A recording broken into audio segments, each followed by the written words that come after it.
Have you ever wondered what happens when a secret buried for decades suddenly resurfaces and changes everything you thought you knew about your family?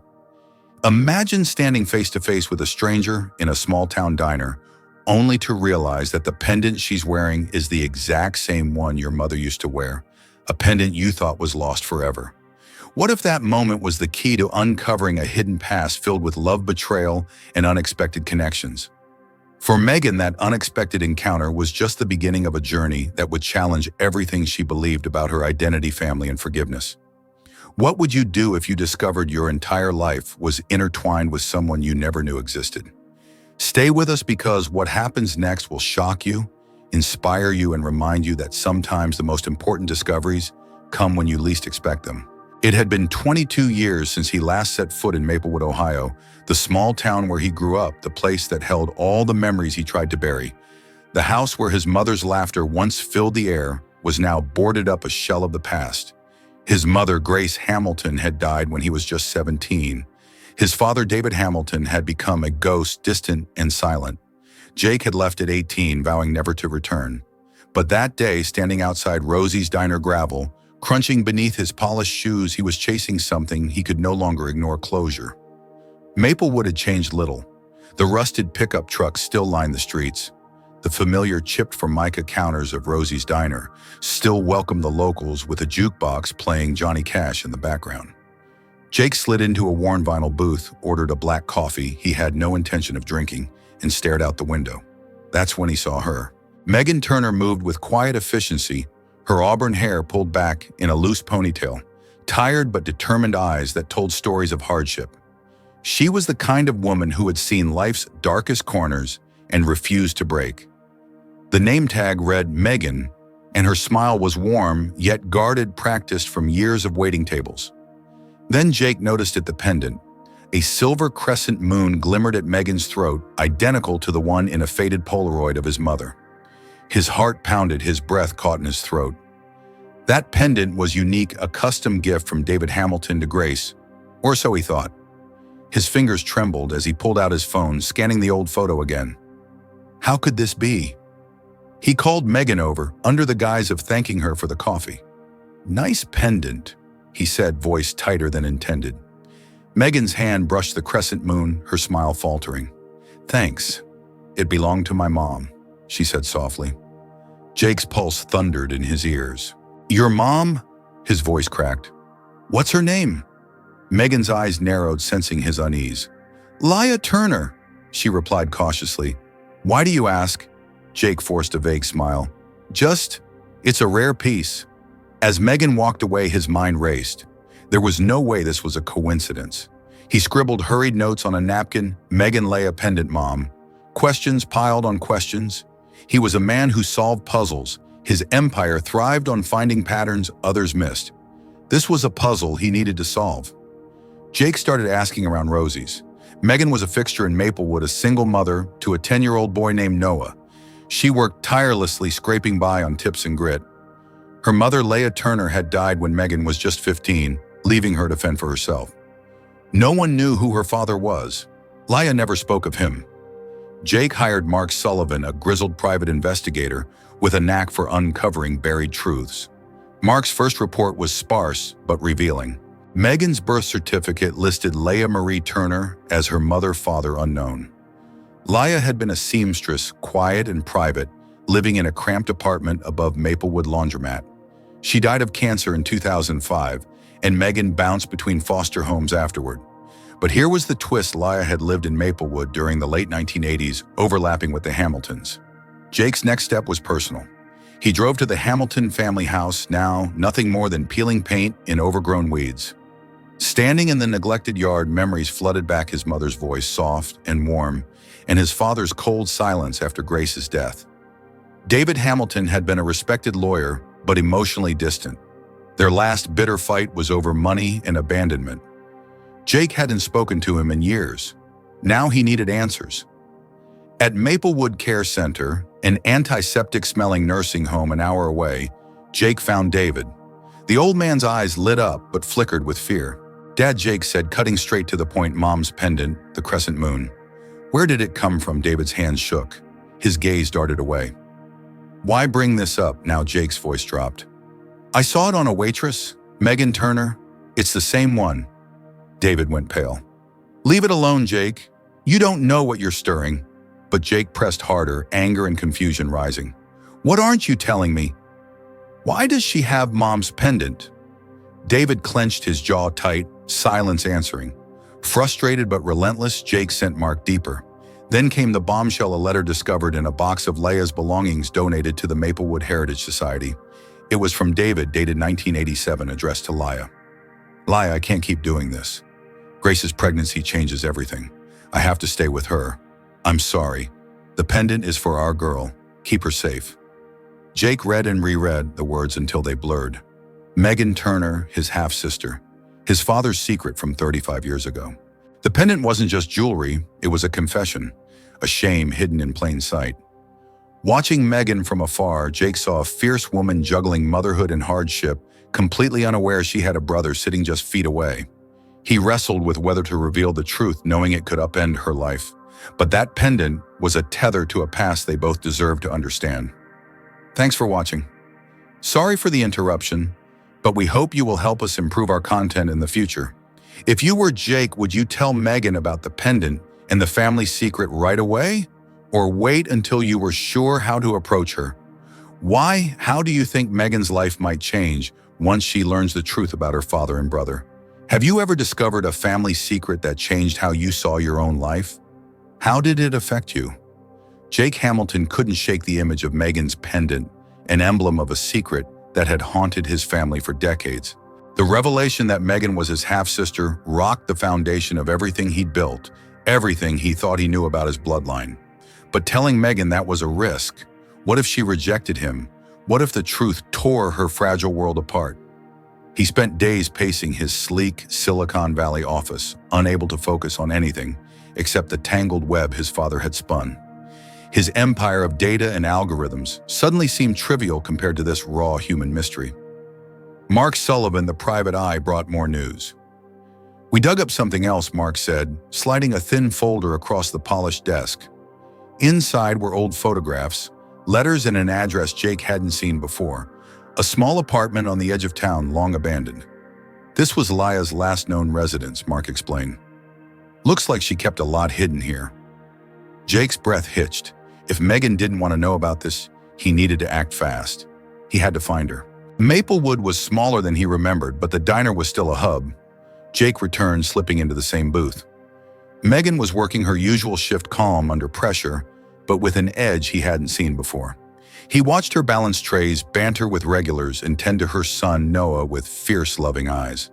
When she stepped away for a moment, Jake approached, careful not to startle her. Megan, can we talk? His voice was low, steady. She eyed him warily. About what? He pulled out the letter from his pocket, the worn paper trembling in his hands. It's from your mother's past, from my father. There's more to your story and ours than you know. Megan's eyes flashed with anger. I don't want to hear it. My life's been hard enough without your family drama. Jake nodded, understanding her pain, but knowing he couldn't walk away. I get it, but you deserve the truth. And maybe you deserve family. She crossed her arms, fists clenched. Family? You're a stranger. You want something from me. Money, pity. No, Jake said quietly. I want to be honest. To be a brother. The room felt smaller. The diner's clatter and chatter faded into background noise. Megan's defenses wavered for a heartbeat. That night, Jake couldn't sleep. Memories of his mother, Grace, flooded in the warmth, the laughter, the sharp silence that followed her death. He called his father again, more questions burning inside. David Hamilton's voice was frail but defensive. You don't understand what this means, Jake. There are things better left buried. Jake's temper flared. No, Dad, I understand all too well. You hid her. You abandoned her. And now I have to fix what you broke. David's silence spoke volumes. The next day, Jake visited Megan's apartment. The door creaked open, revealing a modest home scattered with toys, a single mom's world, messy, exhausted, yet filled with love. Noah peeked from behind Megan's leg, curious but shy. I'm Jake, he said gently. Your brother. Megan's eyes hardened. Don't expect me to just accept that. Jake nodded. I'm not asking for that. I'm asking for a chance. Over the coming weeks, Jake stayed close but distant, trying to earn her trust. He helped Noah with school projects, fixed the leaky faucet, and listened to Megan's stories, the fights, the losses, the loneliness. One evening, Megan showed him a worn box under her bed, Leia's keepsakes. Among them, a letter Jake hadn't seen. Clara, my brave girl, your father loved us in his way. Though he thought you were gone, you were my strength. The pendant is our promise. Live fiercely. Forgive if you can. Tears streamed down Megan's face. He thought I was gone. I lived my whole life believing I was nothing. Jake's own throat tightened. I'm here now. You're not alone. But even as they bridged the gap, shadows lurked. Mark uncovered a secret bank account untouched for decades, meant for Megan's future. Jake arranged for the funds to be secured not as charity, but as restitution. Yet money wasn't the healing she needed. Megan struggled to let go of the anger towards her father, towards Jake, and the years stolen from her. One afternoon, Jake took Megan and Noah to the town's community center, newly dedicated to Leia's memory, a place Megan had helped rebuild. Children played, laughter filled the air, a stark contrast to the silence that had surrounded their family for years. As Megan watched Noah join the others, a flicker of hope sparked. But the biggest test came when David Hamilton's health failed and he was hospitalized nearby.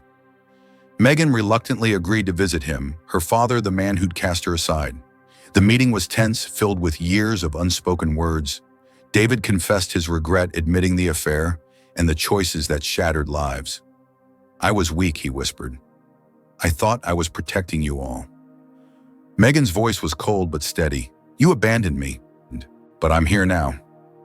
Jake watched, torn between rage and relief. In the weeks that followed, Megan slowly began to soften. Forgiveness wasn't immediate, but the cracks in her armor grew. Jake realized that family wasn't about perfection. It was about showing up every day, no matter how hard. Together, they built new memories, dinners at the diner, Noah's birthday parties, quiet talks under the stars. The pendant around Megan's neck no longer felt like a curse, but a symbol of love lost and found, of secrets unveiled, and of a family reborn. Thanks for watching. Sorry for the interruption, but we hope you will help us improve our content in the future. If you were in Megan's shoes, how would you respond to suddenly discovering a billionaire half-brother and a father who abandoned you? Would you want to know the truth or keep the past buried?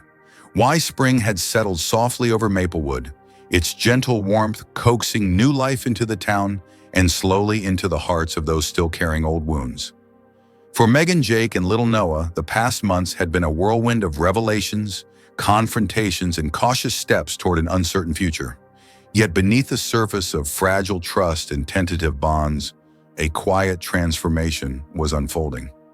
The community center named after Leia Bennett was now a vibrant place. Kids' laughter echoed through its halls, and walls, once bare, were adorned with colorful murals painted by local artists. Stories of resilience, hope, and new beginnings. Megan stood at the center's entrance one sunny afternoon, watching Noah play soccer with the other children. His face, usually so serious and guarded, was radiant with joy. Beside her, Jake leaned against the wall, arms crossed, watching quietly. The man who had once ruled boardrooms with an iron fist now found solace in simple moments like these. Never thought I'd say this, Jake murmured, but I'm glad I came back. Megan smiled softly. Me too. It hasn't been easy, not by a long shot. The truth was, healing hadn't been instant. Megan's relationship with their father, David Hamilton, remained complicated. She visited him regularly in the nursing home, not to seek closure, but to confront the shadows of abandonment and pain that had shaped her life. David, frail and remorseful, often spoke softly about mistakes made and chances lost. Megan listened with a mix of anger and empathy. Forgiveness wasn't a gift given lightly. It was a journey she was still on. Jake, too, was changing. He sold a significant portion of his tech empire, streamlining his life to focus on what truly mattered. No longer was he the man who measured success solely in profits and deals. Now his metric was the happiness of his newfound family. One evening, Megan sat with Jake and Noah around the kitchen table in her modest apartment, the space filled with the aroma of fresh coffee and homemade cookies. The hum of city life outside was distant and comforting. Noah, his curly hair tousled, looked up at Jake. "Dad, will you come to my school play next week?" Jake smiled warmth, lighting his usually stoic eyes. Wouldn't miss it for the world. Megan watched them, her heart swelling. This scene, ordinary yet extraordinary, felt like the foundation of something lasting. It was in these small moments that the scars began to soften, replaced by tentative hope. But Megan's greatest test came unexpectedly. One chilly evening, while closing the diner, Megan received a call. It was from Richard Carver, Jake's estranged uncle, a man she had never met but whose shadow stretched long in family lore. Richard's voice was rough with age and regret. "Megan, I know I have no right, but I want to meet. I want to apologize." Megan hesitated. The wounds were deep. Could she open a door, long slammed shut? After a night of wrestling with her own fears, Megan agreed. Their meeting took place in a quiet cafe, a neutral ground where past grievances could be laid bare. Richard, a tall man with silver hair and kind eyes, spoke honestly. "I failed you. I failed your mother and your brother. I was too afraid to fight for what was right." Megan listened, her heart torn between bitterness and compassion. "Family isn't about blood alone," Richard continued. "It's about love, loyalty, and second chances. I want to be part of your life if you'll let me." Tears welled in Megan's eyes, not just for the pain of the past, but for the possibility of healing. She nodded slowly. Maybe it's time to try. Back at the community center, life blossomed anew. Jake and Megan worked side by side, their bond strengthened by shared purpose and forgiveness. Noah thrived, buoyed by the love surrounding him. And slowly, the fractured family, once separated by secrets and silence, found its rhythm. One afternoon, as the sun dipped low, Megan reached into her jewelry box and pulled out the silver crescent moon pendant. She fastened it around Noah's neck. This, she told him softly, is a symbol, not just of where we come from, but of where we're going. Jake placed a hand on her shoulder, squeezing gently. "We're family," he said. "Not because of the past, but because of the future we choose together. Thanks for watching. Sorry for the interruption, but we hope you will help us improve our content in the future." What part of this story touched you the most, and why do you believe that people can truly change and heal broken relationships? Share a personal experience or your thoughts below. If you were in Megan's shoes, would you choose to forgive someone who hurt you deeply? Why or why not? If this story moved you, please comment 100 down below and tell us what country you're watching from. Don't forget to share this video with friends and family who might need a little hope and inspiration today.